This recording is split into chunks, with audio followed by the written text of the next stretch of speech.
Los saludamos desde Doha, la capital de Qatar. Hoy estamos viviendo el primer día libre de este mundial. 2 días consecutivos sin fútbol y nosotros empezamos a sentirnos extraños porque no es normal. Un mundial es un examen constante y no nos acostumbramos a esto de encontrarnos y que no haya un partido antes o después. Pero lo llevamos con todo el disfrute que se puede porque aquí me acompañan Martín Einstein, Rodrigo Fáez. En nuestros estudios está Alex Pareja, está Barack Feber y está Mauricio Pedrosa. Bienvenidos, chicos. A partir de ahora, para nuestra plataforma de YouTube en ESPN Deportes, vamos a hacer un pantallazo de lo que nos viene dejando este mundial. Un mundial donde han habido fracasos. Los mundiales generalmente se recuerda uno de las hazañas futbolísticas, de las grandes proezas que pueden hacer selecciones, de los candidatos que ganan, pero también de los candidatos que se quedan demasiado antes en el camino. Y por eso el enfoque de esta primera participación con ustedes va a ser este. ¿Cuál ha sido el fracaso más grande hasta ahora? ¿Se lo damos a Qatar como selección anfitriona? ¿Se lo damos a México, que se queda después de tanto tiempo en fase de grupos? ¿Alemania, que vuelve a quedarse en esta primera instancia por segundo mundial consecutivo? Está el tema de Uruguay, que tiene una super plantilla, pero también se quedó antes de lo esperado. Bélgica porque la eliminación de la selección de Roberto Martínez está causando como una especie de limpia, no solo del seleccionador, sino también de uno de sus jugadores capitanes. Y España, lo de España sigue doliendo y hay una resaca importante. Arrancamos este análisis. Martín, ¿cuál será la selección que mayor fracaso ha significado para el Mundial? Te estaba escuchando un poco en el recuento y fíjate que ninguna me suena a gran fracaso. Es decir, gran fracaso hubiera sido ver a Francia fuera del Mundial o ver a Brasil fuera del Mundial. Pero tal vez Alemania, pero yo no esperaba tampoco de Alemania una selección que estuviera en primera línea. Me pareció una selección que no había mostrado cosas interesantes, no estaba como candidata, claro. Fracasó porque es Alemania, porque es el nombre de un país que tiene muchas copas del mundo, que tiene un fútbol que es reconocido mundialmente, un estilo. Pero de España no se esperaba que fuera campeona del mundo. De Alemania tampoco. De México tal vez se esperaba que pasara un poquito, que avanzara un poco más. Pero tampoco se esperaba. Digo, no hay un gran fracaso. Qatar, bueno, Qatar es fracaso porque no sumó nada. Digo, vino. Es más, yo te diría, me venía hablando ahora con un amigo, el proyecto de Qatar no era la selección. El proyecto de Qatar es la academia. No, es ver a sus jugadores jugando una final. Digo sus jugadores por Paris Saint-Germain, ¿no? Digo, el proyecto de Qatar... Que el proyecto de Qatar es que Messi gane el Mundial, el jugador del Paris Saint-Germain. El proyecto de Qatar es ver a Mbappé de un lado y a Neymar del otro o a Leo del otro. Digo, el proyecto de Qatar es, nosotros tenemos jugadores de nuestro poder que van a animar la gran fiesta del fútbol mundial. No es la selección. La selección... Dile eso a Félix Sánchez Vaz. Bueno, dile eso al seleccionador de Qatar, que se vino aquí hace muchísimos años. Pero no creo que se sienta con las manos vacías, ¿eh? ¿No? Que no se lleva nada. 0 puntos, 7 goles encajados, un solo tanto de una selección que se convierte en la primera selección anfitriona en la historia de los mundiales. ¿Y la cuenta bancaria? Que nos gana un solo partido. Sí, claro, ahí tenemos la teoría de la conspiración, el tema de el verdadero negocio del fútbol, el deporte en su máxima expresión, ¿no? que al final uno nunca sabe cuál es el verdadero objetivo. Pero entiendo tu punto, No esperabas nada de las que te nombré. No, yo no... A ver, la palabra fracaso me parece muy dura, muy fuerte, y creo que tiene que ver con, mira, este está para campeón, y se fue. De todo Ninguna de las que te mencioné estaba para campeón. Para mí no. Ok, vamos a ver qué dice Rodrigo Fáez. Bueno, lo primero, estoy muy de acuerdo con lo que dice Martín, de que lo que quiere Qatar, más allá de lo que a nivel futbolístico ha aportado su selección, es tener a Messi, a Neymar y a todos los jugadores del Paris Saint-Germain lo más lejos posible. De hecho, justo aquí en el Boulevard de Mushairez hay un nuevo panel que pusieron hace unos días en el que pone un representante del Paris Saint-Germain en cada una de las selecciones que estaba en esos octavos de final, por lo cual... Le están sacando el jugo, sí, le están sacando punta. Y hacen bien porque han invertido ahí, por lo cual es normal que saquen pecho. Y luego de lo que acabas de preguntar, Caro, yo creo que lo de España para mí sí que es una decepción, pero al final es una decepción que estás en octavos de final. Por lo menos has conseguido pasar ese primer trámite, entre comillas, que es la fase de grupos, que no consiguieron ni Alemania ni Sacas Bélgica. a España del montón. No, la pongo, pero no la pongo tan arriba como por ejemplo a Alemania o a Bélgica, porque yo pienso que son dos selecciones que aún no estando a la altura de Francia y de Brasil, creo que tendrían que haber aportado más. En el caso de Alemania pienso que tuvo ese primer resbalón con Japón, al igual que luego lo tuvo España, y que no supo exactamente cómo revertir esa situación, porque creo que no tiene delanteros y que falló también un poco en la parte de atrás, pero sobre todo arriba falló demasiado y eso hizo que al final se fuera, porque podría haber ganado a España, pero no tuvo esa puntería que necesitaba, o que sí que tuvo en otras ocasiones, y creo que es una decepción para todo el mundo que Alemania por segunda vez consecutiva no haya pasado siquiera de la fase de grupos. Y en el tema de Bélgica yo tengo ahí el corazón bastante herido, porque era una de mis apuestas y porque se va de vacío una de las mejores generaciones que hemos visto de futbolistas, no solo de Bélgica, que creo que es una obviedad, sino también incluso del cómputo general del fútbol, porque Courtois, De Bruyne, el propio Hazard, que ha anunciado que se va y que se retira de la selección belga. Yo creo que si hubieran acabado este mundial de esta forma, pero hubieran conseguido una Eurocopa o llegar a una final, pues todavía puesto, dices, ¿no? sí, pero eso para ellos es algo importante. está muy bien, sí, pero te da la sensación como que podrían haber llegado a competir de tú a tú alguna de las campeonas, ¿no? Sí, porque además que cuando los vimos jugar a Bélgica, la sensación es que fueron un equipo más del montón. Sí. O sea, Bélgica, el mejor jugador fue Courtois. Del resto, poco o nada. Sí, para mí estaban ahí en ese límite de... Y son las segundas del ranking FIFA. Eso es otra cosa que yo no entiendo. El ranking FIFA es difícil de comprender. No, ahorita sí entiendo todo lo que ustedes dicen todo el tiempo, que ese ranking no hay que hacerle caso, sí lo entiendo perfectamente, porque esta selección fue tercera en la pasada Copa del Mundo y esta selección se queda en la fase de grupos 4 años después.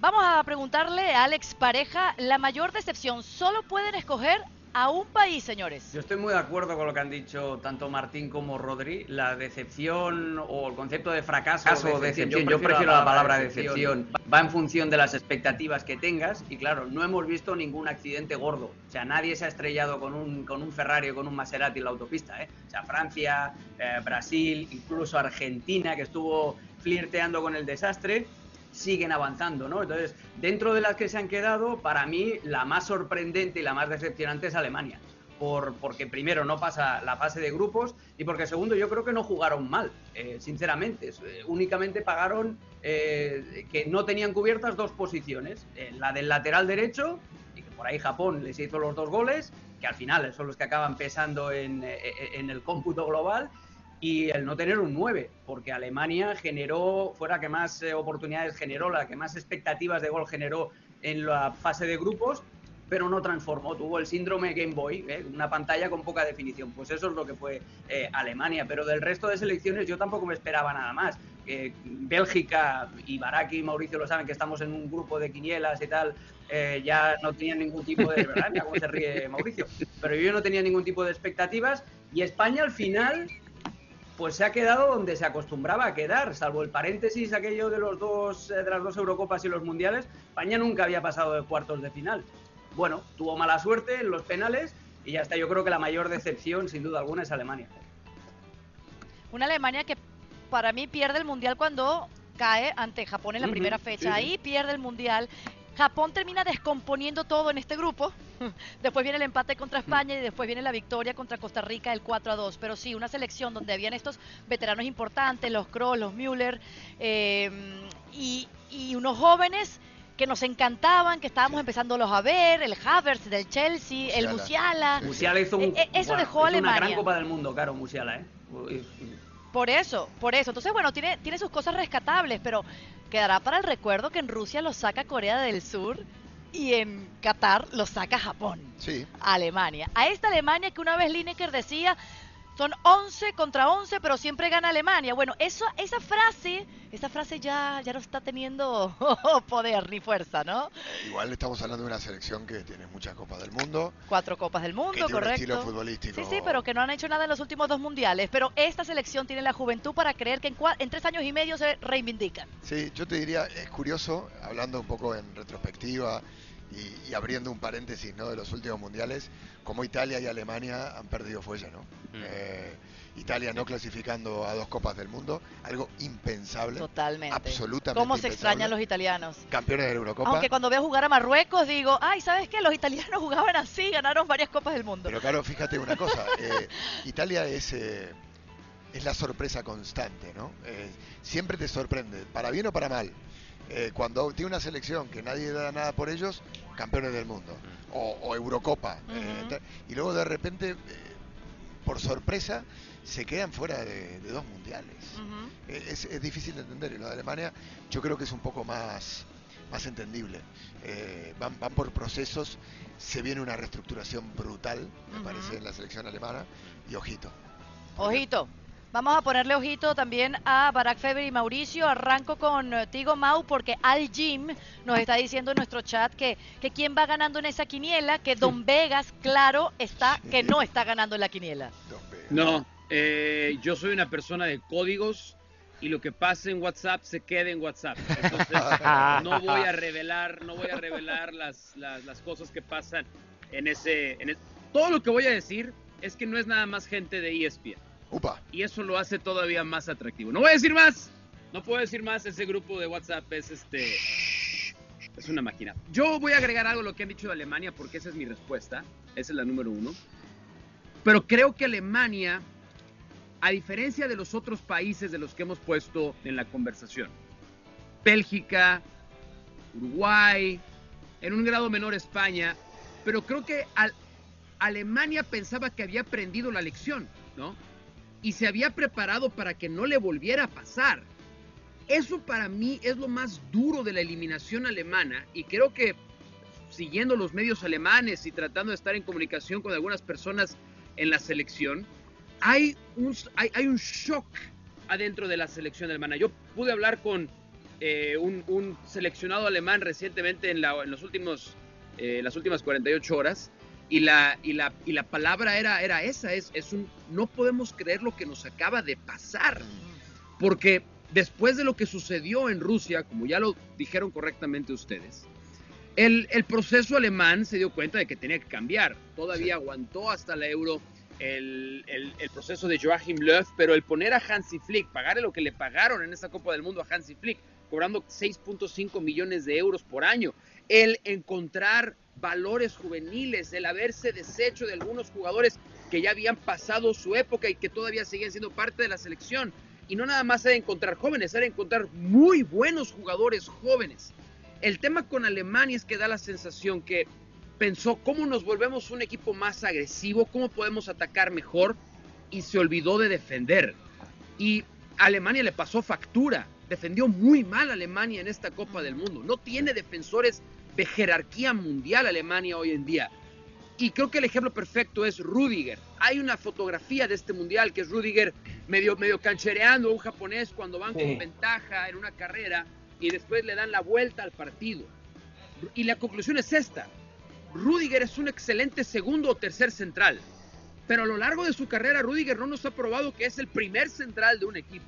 No, y cuando fue exigido para ser el primer central de una selección como Alemania, quedó en deuda. Entonces yo creo que ahí es donde pongo el énfasis en el tema de Alemania, que ellos creían que ya habían aprendido la lección y que no les podía volver a pasar. Uruguay, Bélgica, incluso hasta España pueden decir, sí, claramente no hicimos lo suficiente para poder llegar más lejos en la Copa del Mundo.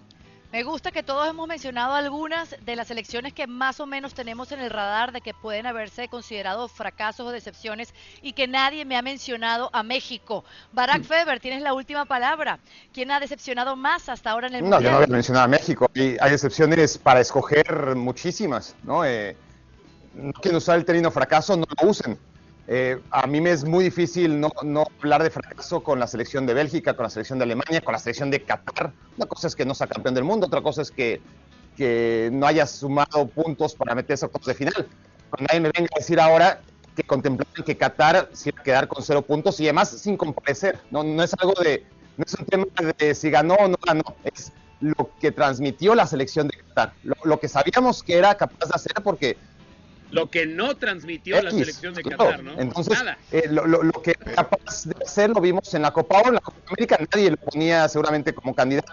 Sí creo que la mayoría decíamos, ojo, puede meterse a octavos de final por lo que sea, y no compitió en absoluto. Quedó paralizada desde el primer minuto hasta el minuto 270. No debió haber presentado. Dieron lástima, Barak. Incluso tan bajo, pero tan bajo, que en la historia, por mal partido o mala nación que tenga una selección anfitriona, siempre le va a quedar el consuelo de, bueno, pero Qatar lo hizo peor, porque realmente es imposible hacerlo peor que la selección de Qatar. Pero bueno, independientemente de eso, que creo que está a la luz y que no se puede obviar, el tema de Alemania es un asunto que tiene la juventud, tiene el trabajo, tiene la base, tiene los errores de los que ya hablan perfectamente Mau y Alex, pero es un equipo que tiene lo más importante, ¿no? Es decir, tiene durante muchos años trabajando un nuevo método y no necesita ninguna reestructuración. Es un equipo que tiene carencias defensivas, que tiene juventud para tirar para arriba, que Musiala debe liderar este proyecto en los próximos años, que Florian Wirtz fue el primer futbolista que se perdió la Copa del Mundo, se rompió los ligamentos, el jugador del Bayer Leverkusen, y si está bien, ojalá se recupere, va a ser otro futbolista a tomar en cuenta. Para mí es la gran candidata a ganar la Eurocopa 2024, sin ninguna duda. Porque además, las sensaciones que deja Alemania, de las que ya habla Alex, más allá de que un equipo no solamente es atacar, sino defender, te dicen, bueno, a pesar de este fracaso terrible, porque no deja de ser un fracaso, no debe perder la brújula. Ahora, si ponemos en contexto lo que es Alemania y no somos tan permisivos, es increíble que quede 2 veces seguidas fuera de la fase de grupos. Es una selección que siempre había querido, siempre había quedado entre los 7 primeros. Es decir, desde la posguerra, desde 1950, que no al Mundial por varias razones, aparece en el 54 y sale campeón. Y luego en el 58, el 62, 66, sigan hasta 2014 y siempre quedaba en la peor de sus actuaciones, la más vergonzosa, en el peor de sus fracasos, acaba en cuartos de final. Nunca por debajo de un 7º lugar. Que llegue a 2 mundiales y quede eliminado en fase de grupos, pues sí es como para hacerlo notar, tiene que ser un fracaso, por supuesto. Italia, que es el otro ejemplo, pues sí es un equipo que era capaz de lo mejor y lo peor. Así como te quedaba fuera en la fase de grupos, te salía campeón del mundo y nunca se quedaba en octavos o en cuartos. Siempre trascendía hasta la final, hasta semifinales, o hacía el ridículo, desde 1966 hasta la fecha. Pero Alemania era una certeza, era una de las pocas certezas, Alemania y Brasil en las Copas del Mundo. Y ya nada más nos queda Brasil. Es verdad. Ahora, han llegado muchos comentarios que piden que hablemos de Uruguay. Sí. Pablo Veloso dice, Uruguay fue un fracaso. ¿Se puede usar fracaso para Uruguay? Uruguay, primero vamos a hablar con los de ustedes y después les doy la palabra, porque es verdad, el equipo de Uruguay, yo digo un plantillazo, bueno, por el recuerdo de Luis Suárez, Edison Cavani, pero también trajeron, por ejemplo, a Pelestrini, Darwin Núñez, jugadores de buen presente, jugadores que significan el futuro y lo de la garra charrúa. Sí, Valverde, Bentancur. Exacto, y los después de la media cancha, y que son muy buenos jugadores y se quedan en la fase de grupos. La metemos en el combo de las decepciones al equipo de Diego Alonso. Yo creo, a ver, antes de eso me gustaría apuntar algo de Qatar rapidito. Estamos hablando de un país que cataríes son el 10% de 3 millones de habitantes. Digo, tampoco nos pongamos tan duros con un país que es enano, que no tiene cultura futbolística, que empezó ayer a prepararse para tener una liga. Es normal, es absolutamente normal que Qatar tenga estos resultados. Bueno, ayer, no tan ayer. No tan ayer, o sea, la historia de las Aspire Academy of Sports. Pero Aspire Academy of Sports no forma para la selección catarí. Digo, tiene un montón de chicos de fuera, de África sobre todo, que no son elegibles para la selección. Pero llega Félix Sánchez Vaz, que sale de la Masía, con todo esto de la forma de que se entrena en España, que se juega, Pep Guardiola su referente, lo traen en 2007 para encargarse de la sub-15, luego lo ascienden a la sub-19 y luego toma las riendas de la selección mayor, habiendo trabajado en un proceso anterior con los juveniles. Hay un problema de base. Él dijo antes de este Qatar que Qatar estaba para grandes cosas y se quedó. Perdieron ante Ecuador por 2 goles, perdieron ante Senegal 1-3 y luego pierden ante Países Bajos 2-0. Mira, dieron lástima, Martín. Hay un montón de condicionantes. El primero es la cantidad de gente elegible para jugar en una liga. tienen que ser cataríes, con pasaporte, con documento. Eso no se consigue. Vos podés tener un montón de chicos de la Academia de Qatar de África, no pueden jugar en la selección de Qatar. No los pueden nacionalizar. No los pueden nacionalizar. Eso uno. Dos, el hambre es un motor para sacar, digo, la necesidad de progresar, de ganar un salario, esto no existe en Qatar. Digo, no, la gente vive muy bien aquí. ¿Quién va a elegir una carrera de futbolista cuando tiene absolutamente la vida resuelta? O sea que entonces la próxima vez que vamos a ver a Qatar participando en una Copa del Mundo es si regresa a la Copa del Mundo aquí Perdón, Caro. A los mundiales. Totalmente. Se acabó Qatar en la historia de los mundiales, Mauricio. Nada más, o sea, entiendo a dónde va Martín. Y estoy de acuerdo con todo lo que dice Martín. Tiene razón en todo lo que ha dicho. El tema donde yo creo que encontramos el justo medio y yo tiendo a inclinarme más a sí ser una enorme decepción, diagonal fracaso, es porque tuvieron demasiado tiempo para preparar eso. Todas estas condicionantes a las que correctamente presenta Martín, pero hubo demasiado tiempo para ser más competitivo. Y esa creo que es la cara con las que nos quedamos. O sea, yo recuerdo Sudáfrica y me acuerdo de decir, mira, por lo menos acá hubo más competencia. Se empataron contra México en su presentación, ¿no? Mau, y después fue un equipo que con sus limitaciones, pero compitió acá. Pero Martín, la decepción es ni siquiera haber puesto las manos para competir, teniendo tanto tiempo para preparar algo. Ahí es donde creo que podemos encontrar un poquito de amor propio. Talento no se compra. Pero si el ejemplo lo tenemos en Estados Unidos, chicos. Es decir, Estados Unidos, ¿cuánto tiempo lleva preparándose con la MLS, con la selección, cuando tuvo incluso el Mundial del 94, ahora que va a tener el de 2026? Y fijaos hasta dónde puede llegar. Y es un país que es muchísimo mayor que Qatar. Es que el problema es que Qatar, más allá de estar de acuerdo además con Mauri, que no ha comparecido, porque Qatar creo que no ha hecho un papel testimonial, pero es que no le puedes pedir a Qatar, que tendrá una población ahora mismo de gente de Qatar seleccionable, 300.000. Quítale las mujeres, quítale los niños. Los mismos que tiene Islandia. ¿Cuatro? Tienen que cambiar la regla de no dejar competir lo intentaron. Naturalizados. Lo intentaron y dijeron que nanay, ¿eh? Pero eso va a cambiar. Es que no, que no cambie, porque van a empezar a pagar a nacionalizados y acaban ganando el mundial. Y van a tener una selección de Estado los cataríes. No, pero además digo, acá hay un tema. Ser catarí te da privilegios. Sí. De créditos bancarios, digo, es un estatus VIP, ¿sí? Dentro de un país que hay un 10% de cataríes, un 90% de extranjeros. Entonces, no puede es contracultural, es contracultural. Entonces, es lo que te decía. ¿Cuál es el éxito de Qatar? El éxito pasa por el PSG. El éxito pasa porque los jugadores franquicia del PSG, que son Neymar, Messi y Kylian Mbappé. A mí me da miedo esa teoría. Me da miedo porque ahorita viene una instancia clave de los cuartos de final y me da miedo que exista algo que nos haga sospechar que realmente lo que quiere este Estado es una final que enfrente a Francia contra Argentina. Pero es que es normal que estas selecciones con estos jugadores lleguen. No es que van a hacer llegar a Mbappé y a Messi y a Neymar porque juegan el PSG.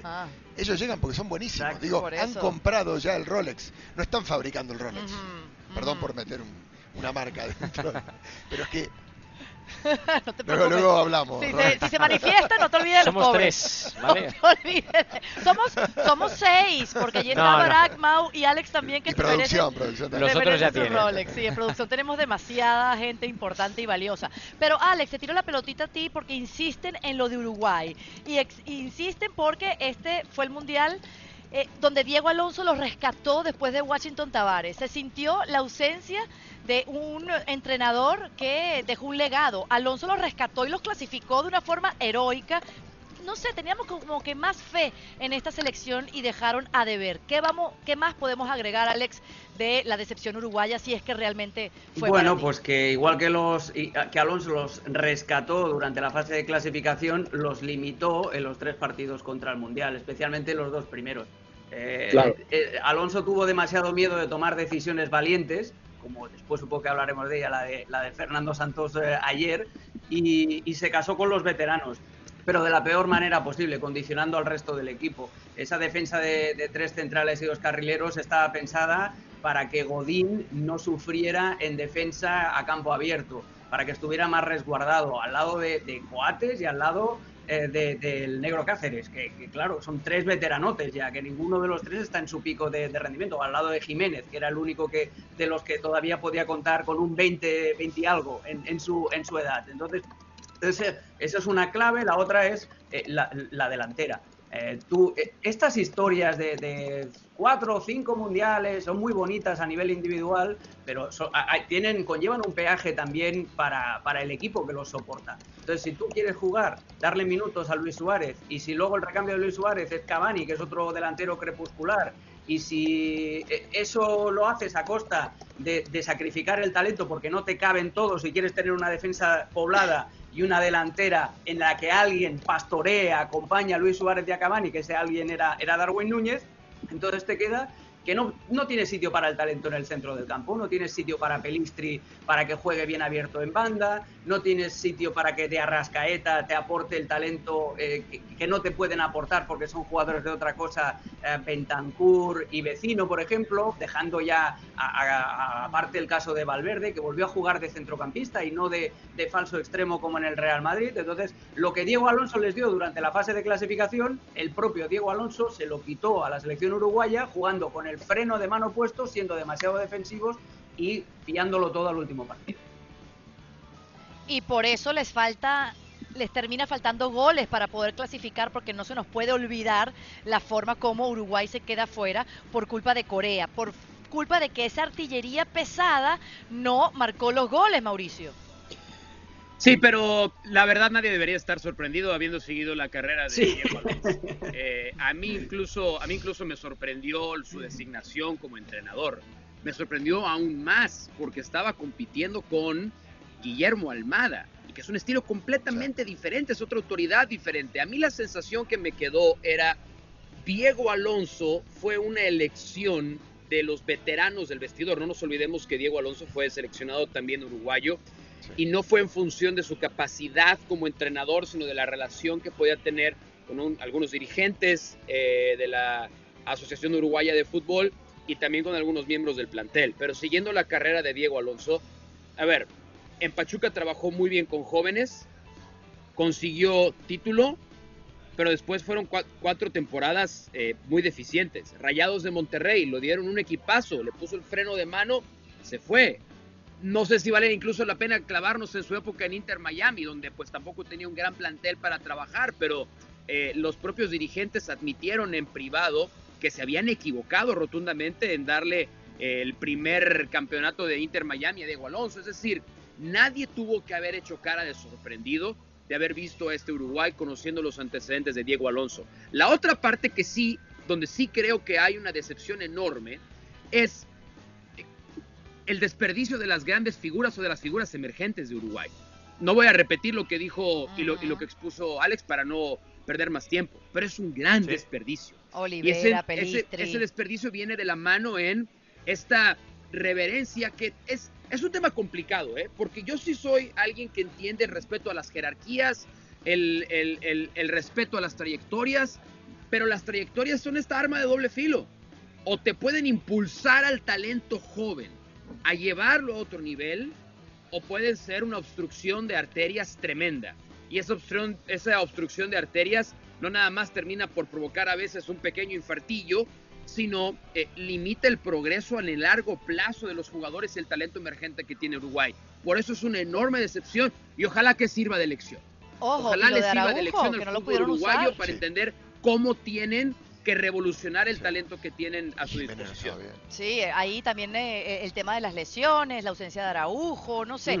A mí me cuesta olvidarme de lo que hizo Alonso para Uruguay, porque fue un camino tortuoso hasta que empezó a ganar realmente. O sea, esa victoria contra Paraguay con gol de Luis Suárez, luego golean a Venezuela 4-1, se quedan a un triunfo de la clasificación, y en el centenario 1-0 a Perú, y listo, de estar prácticamente fuera, de estar muertos, a clasificar. Uruguay se metió.